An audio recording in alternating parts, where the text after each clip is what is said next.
Sveiciens visiem dabas draugiem un medniekiem. Sākam jaunu medību sēriju. Visiem medniekiem, dabas draugiem. Bija tāds moments, kad ir klubi, kuriem ļoti liela limiti. Ļoti liela limiti medīt stāvbriežu buļļus taisni. Un tad tiem bija vislielākais, aktuālākais jautājums visos semināros, kuros mēs vadījām. Ko medīt tālāk, ja tur, es saprotu, ja tur ir 10, 20 briežu buļļi, tad nav nekādas problēmas. Bet ja ir 3, 40, 50, 60, 70 un vēl vairāk stāvbriežu buļļi, vai ne, tad tos elementāri atmedīt tos ar spīlēm vai ļoti sliktas kvalitātes stāvbriežu buļļus ir ļoti ātrā momentā, tu 10, 15 atļaujas tiek norakstīts, stāvbrieži tiek nomedīti un pēc tam vairs nevaram neko saprast. Un tāpēc mēs jums dotā izfilmā izstāstīsim, kā būtu nākušais solis, vai ne, kad jūs esat jau pie lieliem limitiem, kā būtu vieglāk medīt un izprast. Šis video domāts taisni medību vadītājiem, klubu vadītājiem un lai pievērstu uzmanību un varētu medīt pie lieliem limitiem stāvbriežu, vai ne? Un tad sāksim ar pirmajiem, saliksim briežus 3 grupās, tātad medījamie visi, perspektīvi un ļoti perspektīvi. Protams, par pirmajiem ragiem tur nekādas problēmas it kā nav būt, un to ļoti viegli redzēt. Jūs redzat, kad ragi ir zem ausīm, tad vienmēr tie visi stāvbrieži medījami. Bet tur ir situācija tāda, ja viņi tupi, kā šeit dotā momentā, mēs jūs parādīsim šitie visi medījami stāvbrieži, vai ne? Te ir septembrī ar spalvainiem ragiem vēl bijuši uz 15. septembri, ja viņi tupi līdz 20 centimetriem, vai ne? Var klubā palielināt to lielumu pa 5 centimetriem, tas arī nekas slikts ļauns nebūs. Līdz 20 centimetriem tupiem, un ja ir spici radziņi pirmajiem, kā šie spici, tad ir līdz 3 centimetriem, tie ir spici līdz 30. Tad saudzējamie ir, kur ir, kas ir perspektīvas skaitās, kas ir tupiem, resniem, melniem galiem virs tiem 20 centimetriem, un, kā saka, superperspektīvi stāvbriežu buļļi ar dalītiem, kā šeit, piemēram, ja, kā šeit, kā arī pēdējais. Ne? Tātad ar žuburiem jau. Pirmie ragi ar žuburiem, un tas nav nekāds brīnums, nekas tur sarežģīts jauns nav. Ejam tālāk. Otrie ragi ir, tātad, mums iedeku ir, tātad medījam ir, jebkurā gadījumā, otrie ragi mēs pasakām otros ragus, atšķiram no pirmiem to, kad veidojās jau rozete, vai ne? Tas ļoti elementāri, un otrie ragi tātad ir 2 plus 2, tātad 2 žuburi vienā pusē, 2 otrā pusē, 3 vienā pusē, 3 otrā pusē, vai 3 plus 4. Tātad vienā pusē ir 4 žuburi uz ragu, otrā pusē ir 3. Tad tādi medījam, un arī interesanti lieta, kad apkārtmērs tiek mērīts arī tādiem ragiem, un apkārtmērs ir 9 centimetri. Ja ir 9 centimetri, tādus arī ņemam ārā, tas nozīmē, ka apkārtmērs ļoti maziņš. Un var būt žuburu skaits pat ar tādu apkārtmēru līdz 9 centimetriem, var būt jau 4 un 4 tie pat žuburīši. Ja? Tātad 3 plus 4 žuburi, tad vienā pusē 3, otrā 4 žuburi, un apkārtmērs virs 9 centimetriem, tie ir perspektīvi, vai 4 un 4, un apkārtmērs virs 8 centimetriem, 9, un kas ir 10 žuburot, tie ir ļoti perspektīvi. Tātad otriem ragiem.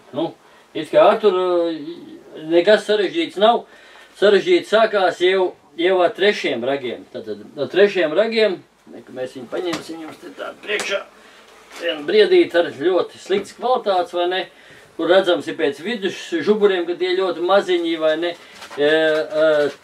ar 3. un 4. ragiem, protams, ir, ja vidus žuburs nav šis, tad arī viennozīmīgi tādus dzīvnieks ņemam ārā steigu, jo tas viņam ir ģenētiski iedzimts, un visu laiku tas nebūs tā, ka viņam 1 gadu nav, tas vidus žuburs nākšā gadā būs.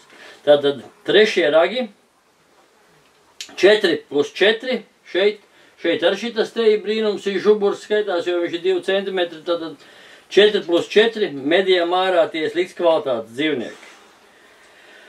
4 plus 5, arī medījam ārā, ja apkārtmērs ir 10 un 9 cm. Šeit šie apkārtmēri ir, piemēram, lejā vienmēr ir desnāk, tad šeit ir 10 cm, šeit 9 cm apkārtmērs, tādus medījam ārā. Ja ir vienā pusē 4, otrā pusē 5 žuburi. Ir kā vienkārši un skaidri. Tad perspektīvas stāvbriežu buļļi ar 3 ragiem skaitās. Ja ir 10 žuburi, tad nepilni 10 žuburi vai nepilni 10, tad 5 šeit, un šeit ir 4 liela tā dakša, protams, un vai arī 5 plus 5. Nu, tie perspektīvas skaitās, un ļoti perspektīvas skaitās 12 žuburu un vairāk. Nu, tas ir par 3 ragiem. 4. 6, 4,5 gadīgi, 6,5 gadīgi stāvbriežu buļļi. Medījam ārā 10 žuburi vai 10 nepilni žuburi, tas skaitās 9 žuburi abās pusēs. 12 žuburi, ja ir, tad 6 un 6 žuburi. Ja ragu šeit ir 13 cm apkārtmērs, šeit 12 cm apkārtmērs. Un, protams, arī pie šīs kategorijas ir tie paši, ja gadījumā nav kādā pusē vidus žuburs, tad tas ir arī, viņš jācenšas nomedīt ar 3 ragiem jau, nu, tie 4, 5, 6, tas jau būtu, nu, grēks, jo viņš var sataisīt jau tai savus pēcnācējus, un tad jums tai medību saimniecībā visu laiku būs to jācīnās.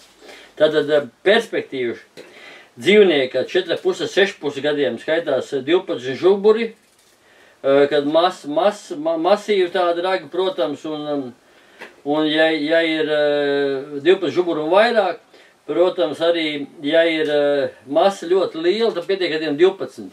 Ja viņi var būt arī 12 žuburu, piemēram, 13-14 žuburu pa abiem ragiem, tad var būt arī tā ne pārāk masīvi, bet ļoti daudz tie žuburi. Un super perspektīvu skaitās 14 žuburu. Par masu tur pilnīgi nav jāsās, ja viņi tie un ļoti žuburotas, nozīmē, ka stāvbriežu bullis ir ļoti, ļoti perspektīvs. Nu, redziet. Ejam tālāk. Ejam 7 un 9 gadi. Tad 7,5 gadi, 8,5 gadi, 9,5 gadi. Tātad nepilni 12 žuburi, tas ir 11 žuburi ragi. Un masa tiek uzskatīta, ja ir 5 kg, tad viņi tiek ņemti no populācijas ārā.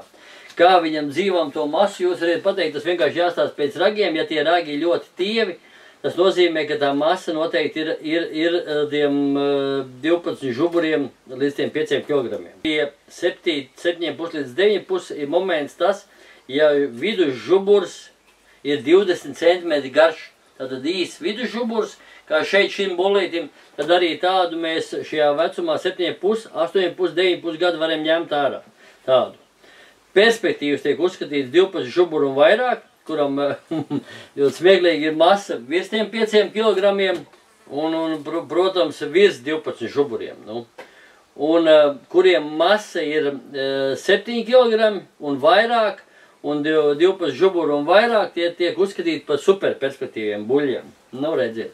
It kā nekas sarežģīti nav, to masu varētu būt, kad ir sarežģīti un tiem apkārtmēriem, jā, bet tas ir tāds kritērijs, kuri jūs klubā variet noteikt, un tādam iekšējās kārtības, pēc iekšējās kārtības noteikumiem nekādus sodus nelikt, jo ja viņš cilvēks tomēr to bullu nomedīs ir pareizi, tad viss ir kārtībā. Nu, protams, šie kritēriji ir ļoti tādi mūsdienīgi un ļoti sarežģīti, nu, ikdienas medniekam, bet, nu, tas ir tāda lieta, kas it kā vajadzētu saprast, izprast un arī pie iekšējās kārtības noteikumiem vajadzētu atrunāt, lai nebūtu tā, kad mednieks nomedīja tur 8-gadīgu vai 7-gadīgu vai 9-gadīgu bulli vai 6-gadīgu vai 5-gadīgu un viņam uzliek sods, bet patiesībā viņš ir visu izdarījis pareizi.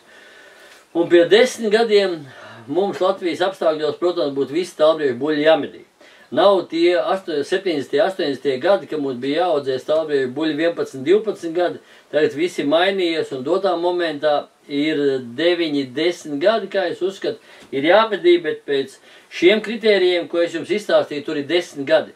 ir ieteikts, ja tas stāvbriežu bullis ir ļoti spēcīgs, tad viņš ir sasniedzis jau virs tiem 210 punktiem, tad zelta vērts, ka viņu medīt riesta beigās, ka viņš būtu maksimāli daudz vairāk gotiņas aplēcis un atstājis maksimāli vairāk pēcnācējus. Ar vislabākajiem novēlējumiem tieši jums!